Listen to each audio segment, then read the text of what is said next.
love miniature painting and having beautifully painted miniatures in my display cabinets and on my shelves, which not only look great, but make me feel good about myself. But have you ever spent ages painting something that you're really proud of, and then you go to take a picture of it, and then that picture just looks a little bit meh? Well,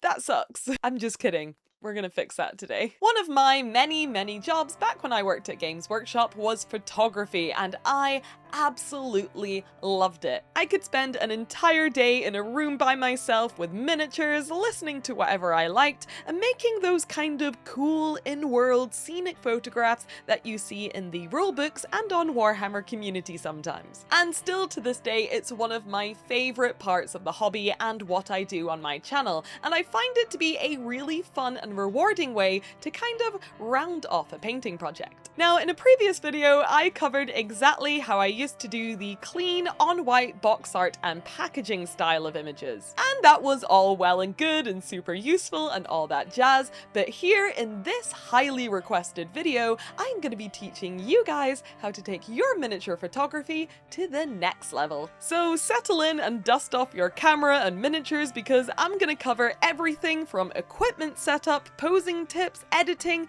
and even how to add in your own special effects so that you can transform your miniature photographs from dull and boring into realistic and awesome looking in-world scenes, which are sure to do your miniatures all the justice that they deserve.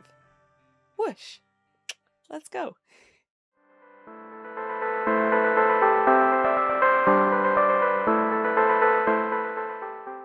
The first thing you'll need to do before you start snapping pictures is to make sure you have everything you need to take these more in-world style of photographs. So let's get straight into our scenic miniature photography checklist. You will need a potentially big table to take your picture on, some scenery, and maybe lots of it depending on how big your photograph is going to be or how many miniatures you're photographing, a camera and a tripod to keep it steady, and yes, you can use your phone camera, but I'm using this Lumix DSLR here, some lights of course, and a backdrop. And yes, I am using this big old light box here, just kind of out of habit, but I think as long as you have enough lighting between your room light and your standing lights, I don't think it's super necessary that you do your photography inside one of these. I just don't like change, and I find it kinda useful enough. Oh, and obviously the final and most important thing that you will need are some miniatures to photograph. These little guys here are my new little rascals that I just released for Rascaltown, and when I was filming this video, they were brand new, so what you're seeing here is me doing their actual official photo shoot, and the photos I take will be the ones I use on all their packaging and their marketing and on my website and all of that good stuff, so you know that I am trying my best here to make every photo look as good as I can. Which brings me on to the final thing that you'll need, which is a little bit of a creative vision for what you want your scenic photograph to look like. With my little guys, they are cute and sort of foresty, flower, fairy looking, so I obviously steered away from the absolute treasure trove of 40k and more sci-fi looking scenery that I have in my venue, and instead I went for some cute fluffy trees and hills, a grassy little mat for them to prance upon, and also this lovely burrows and badgers scenery, which I stole from Chris downstairs. Thank you, Chris. It's lovely. But yes, a miniature photograph, in my opinion, always looks best if the subject is kind of in its element, even if that just means picking a lighting color for the background that kind of resembles the miniature, or simply selecting a backdrop picture that suits the color palette of your miniature best. So now that we have our vision in mind and everything we need to execute it, let's move on to one of the most important steps in this whole process, which is setting up the terrain. It's all well and good for us to set up an impressive looking table of terrain and miniatures which look good from our position, but what matters the most here is what the camera lens sees. For that reason, I usually have my camera on and at the sort of angle I want it to be at whilst I am setting up my terrain and scenery, because I find it useful to be constantly checking what I'm doing in the viewfinder to make sure nothing weird is in shot, nothing big is blocking the main area, and everything is where I want it to be. And yes, this step can take a lot of time, especially if you're doing a bigger shoot, and sometimes things can look a little bit crazy and precarious and weirdly balanced as you're setting it up, especially in the background where you're trying to fill gaps and stuff like that. But remember, as long as it looks good in the viewfinder, that's all that really matters. So I recommend just taking a seat, popping on a podcast, and playing Doll's House for a little bit with your terrain until you have it looking just about right. Next up is lighting, and trust me when I say lighting is so important here. Since we're working with a larger area and more scenery than if we were taking an on-white picture of a single miniature like before, there's now a lot more that we need to fully light in this scene, and more importantly, if you're not just shooting one guy on this scene, there's also going to be way more miniatures that each need to be fully illuminated too. Sometimes I'll toy around with having the main light box or the room light on and off depending on how dark and mysterious I want the background to be, and of course if you're taking a moody or spooky looking photo, it's fine if there's some characters or miniatures lurking in the shadows, but generally, and certainly in this case here, I'm still trying to show off all of my miniatures as best I can, so we need to find a way to make sure each and every one is hit from the appropriate angle by our lights. When I used to do photographs at Games Workshop, I had a table with my miniatures on it and these two massive like studio umbrella lights, and they really did the trick with lighting up everything I needed them to. But now with my smaller setup that I have to pack up and down all the time, I use a few of these small compact standing lights, which I think do the trick just as well, if not a little bit better, because I can kind of sneak these ones into smaller places where things are getting a bit too shadowy, and I can pop them right up next to my miniatures, or even put a glowy lighting effect in the background, and they just give me way more control over the lighting in general, and they're not that expensive either, so I like them a lot. But now, as you can see in the viewfinder, which again I am checking constantly, everything is looking a lot nicer, a lot more well lit, and a lot closer to an actual shot that I'd be happy taking. Except, obviously, the miniatures are missing, so let's have a bit of fun putting those in now. I really like having things like hills and rocks and kind of different planes and levels for my miniatures to stand on in my pictures, because I find it really helps to sort of break things up, and it makes everything look a bit less flat, and it also shows your guys off at different heights, so nothing weirdly overlaps in your photograph. So for that reason, I'm gonna use this hill here to kind of pop two guys on top of it, and then I'm gonna scatter the other three around the grassy plains, and again, I'm making sure that none of the minis overlap, everyone is kind of facing the camera, and that there's no strange open areas or big weird visual gaps in between each of the characters. And I've kind of explained this whole section as like different stages just to make it a bit more clear if you've never done it before, but honestly, when you're doing it yourself, you'll find that you'll kind of do everything at the same time. Like, you'll set up your camera and your lights and then your terrain, and then you'll put in a miniature, move your camera, move your lights, tweak a bit of the terrain, and just kind of keep muddling things around until it looks just right. And then when things are looking just about right through your little camera viewfinder, it is finally time to take a picture. Finally.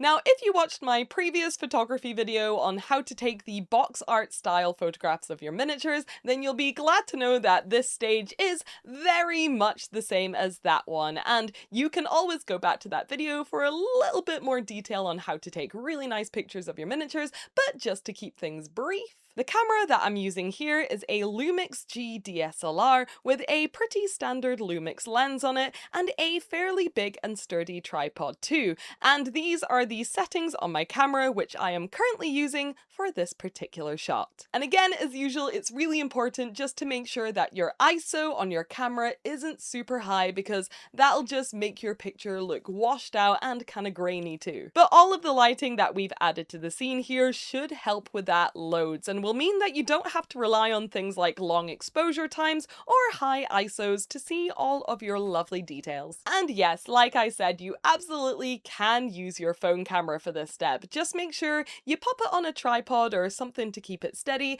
and maybe make sure that you put the button on a timer so you're not touching the camera as it's taking the picture. But yes, once you're happy with your setup, the angle of your camera and your lighting and all of that good stuff, it's time to move on to the one sick trick that'll make all your images look perfectly in focus forever, and that's my favorite thing to do, which is photo stacking. We're gonna start by training our camera's focus on the closest details in the scene, and in this case it's this kind of grass at the front of the image, and then we take a picture of it. And then we move back to the next furthest away detail, which is a couple of our miniatures who are a little bit closer to the front, and then we focus on them and we take another picture. And then we keep repeating that process, moving all the way back through the image, taking photos of each of our miniatures and pieces of scenery in focus until we are focusing on the background of the picture and we take our final image. And whilst taking like 6 pictures per picture does seem a little bit much and a bit time consuming,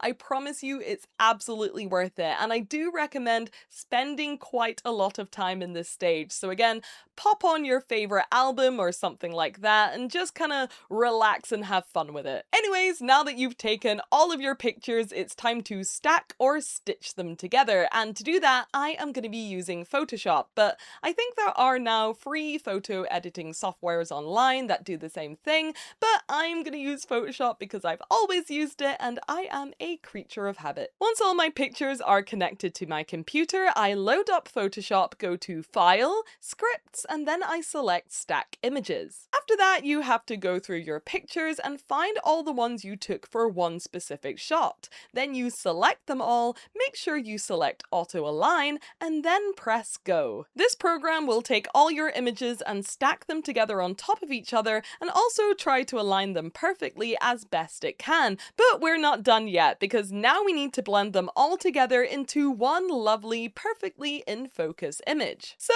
go ahead and select all of the pictures in your Layer tab, and then click Edit and then Auto Blend. This sick trick will automatically find all the areas of focus from each individual image to create a single beautifully focused image of your entire scenic shot, which is amazing and cool, and I think well worth all of the effort that we put in for just one shot. And yes, you could absolutely just save this image, post it on the internet, and call it a day, because it does look really good, but I know that I can make this picture shine just a little bit more. So now I'm going to show you how I like to edit my photos to make them look a bit more bright and eye-catching.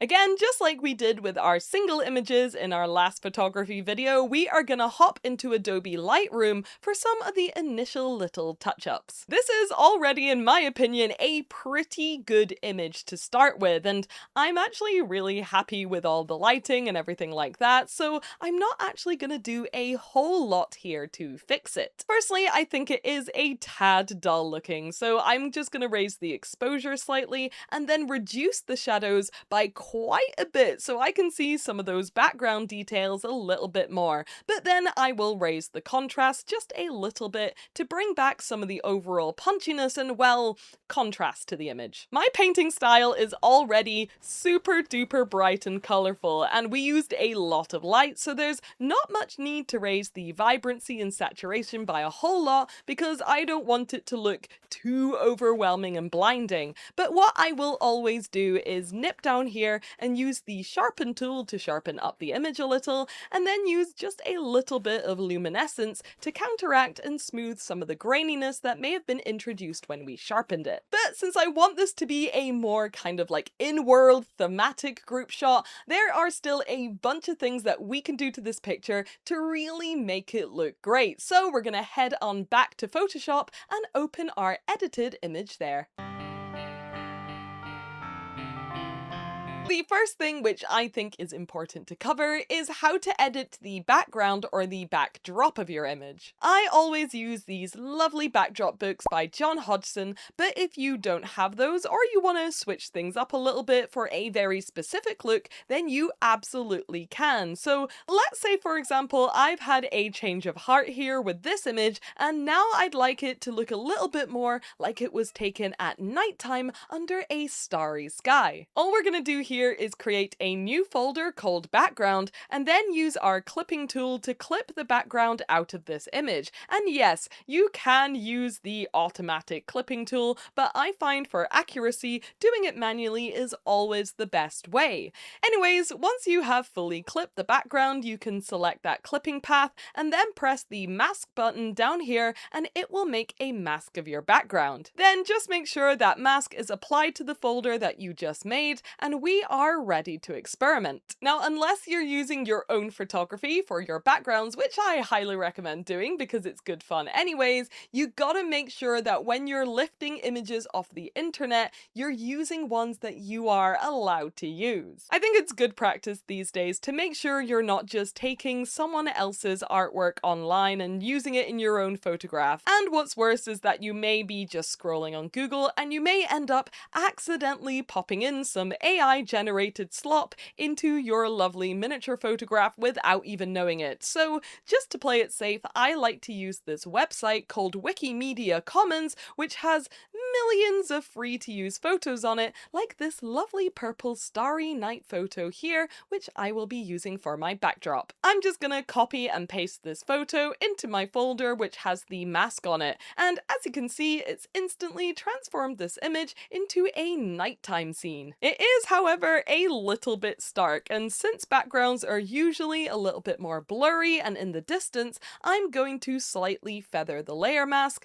and then also add a slight Gaussian blur onto the photograph. And now it looks a lot more natural and perfect and has completely changed the vibe of the image as well. But now that we've made it nighttime, I kind of want to add in some kind of smoky mist to the background to sort of set the scene a little bit more. And I'd like my mist to be in this background area here behind my miniatures so it doesn't interfere with anything else. So once again, we're going to make a brand new folder, call it Mist or Special Effects, and then create another clipping mask of that area and then put that mask on the folder so we can start dropping in our effects into this area. Just like last time, we're going to head over to Wikimedia and see if we can find our desired smoke effect. And what we're really looking for here are these on black images, because when we paste our image into Photoshop, we are then going to go over here to the layer effects and select the one called screen, and this will get rid of all the black in the layer, leaving just the grey-white smoke behind. And already this looks pretty cool and definitely smoky, but what's even cooler is that now you can fully customize it. To do that, I'm going to open up the Hue and Saturation tab, select Colorize, and then kind of play around with the color until the mist is a little bit more cool blue looking. And then I'm just going to play around with the opacity a little bit so that it's a bit more transparent and realistic looking as well. And of course, you can just copy this mist effect wherever you like. I decided after all that a little bit of smoky mist at the front would look quite nice, so I popped the layer to the front and then I used a very big soft brush set to black to strategically mask it out where I wanted my miniatures to stand out a little bit, whilst also leaving a little bit floating around their feet. But now that I've changed the backdrop and I've added in some effects, something's just looking a little bit off here, and that's the lighting. I shot the scene with some very bright and warm daytime looking lights, and now if I'm gonna sell this as a nighttime scene, I'm gonna have to make a few little lighting changes here and there. In another folder, we're gonna create a mask which shows everything except the background, and again using a big soft fluffy brush set to around 60% opacity and on a layer set to overlay, we're gonna paint in some darker purpley colors onto the background elements to kind of blend them in a little bit and make the lighting here look more more natural and nighttimey. And since the front of the image also looks a little bit too bright as well, I'm gonna add another layer just underneath of our front smoke effects and use my big fluffy brush again to carefully paint in some more bluish tones around the outside of the image, and then either use the multiply or overlay layer effects to create this soft dark blue vignette, which will tie the whole thing together and really sell the whole image as being set at nighttime. And bear in mind that this whole editing special effect phase can be as over the top and elaborate or as simple and light as you like or see fit for your final image. I did this nighttime scene to kind of show you guys how far you can push an image past its raw roots using some honestly fairly simple editing techniques, but the actual image that I ended up using actually didn't have a whole bunch of these special effects at all. I lightened some of the miniatures' faces, put in a super subtle bit of mist,